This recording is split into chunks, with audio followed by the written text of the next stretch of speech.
Hey, I'm Nico from Licks of the Beast, and in this video, we're gonna look at some more of my very favorite guitar harmonies by Iron Maiden. In part 1 of this series, I covered the harmonies to Murders in the Rue Morgue, Phantom of the Opera, Afraid to Shoot Strangers, Revelations, and Seventh Son of a Seventh Son. In this follow-up video, we're gonna look at 5 more awesome guitar harmonies based, once again, on the following 3 criteria. Number 1, they all have to be from different albums. Number 2, it has to be a real harmony, so octaves and unisons don't count. And number 3, it has to be a harmony I also enjoy playing on its own. So, with that in mind, let's get right into it. Here are 5 more of my very favorite guitar harmonies by Iron Maiden. This first one has a dreamy vibe and what I like to call a to be continued kind of feel. Now, I mentioned this on a recent video about outro licks, and it's something I have had a hard time describing, but there are some melodies and harmonies, like this one, that give me the feeling that the story could go on in perpetuity across time. It serves as the main riff to the closing track of the epic Seventh Son of a Seventh Son album. And what I like about this one is that Dave and Adrian are playing slightly different melodies, so that the overall sound is different from that of each individual part.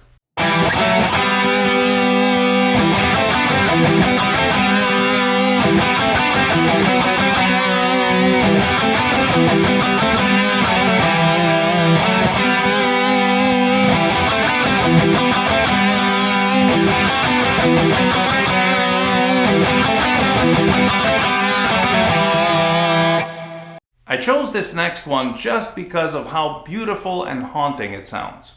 It's one of my personal highlights of the No Prayer for the Dying album, and like most of the music on that album, this section has a certain unshakable melancholy to it, which is something I particularly enjoy in music.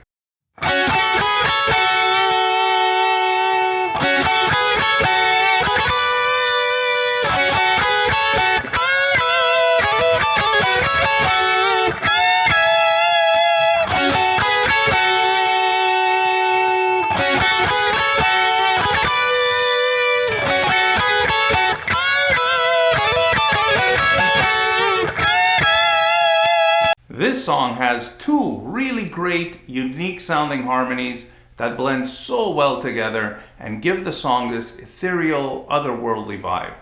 I couldn't decide which of the 2 was more worth highlighting, so I figured the only sensible thing would be to play them both.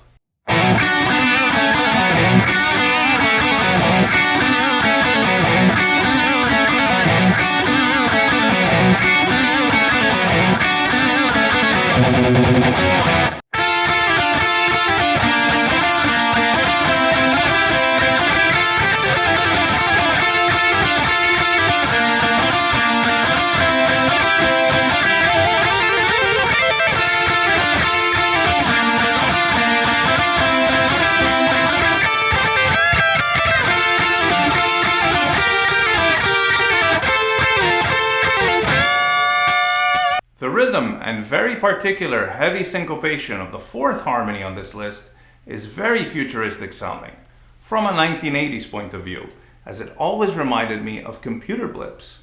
This one is from the opener of my favorite Iron Maiden album, Somewhere in Time.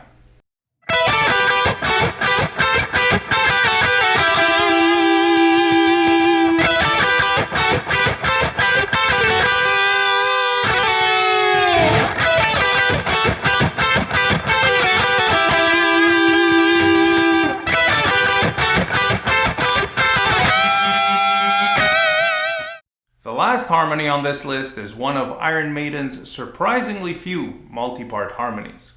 It's actually 2 different melodies going on at the same time, each one harmonized in thirds. The result is a very cinematic, almost movie score-like sound. This one is from the song that closes side 1 of the groundbreaking Powerslave album. Here it is.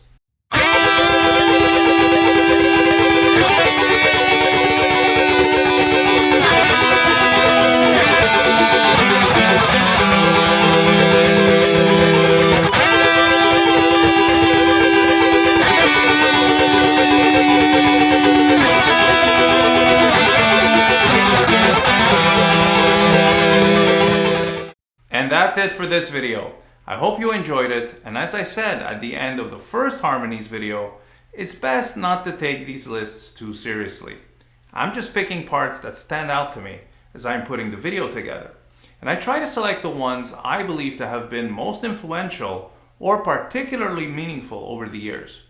I could never really make an objective list, so ultimately this is for fun, and maybe it'll also get some of you to revisit some of these songs.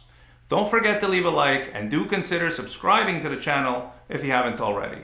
Thank you all so much for watching, and stay tuned for more licks of the beast.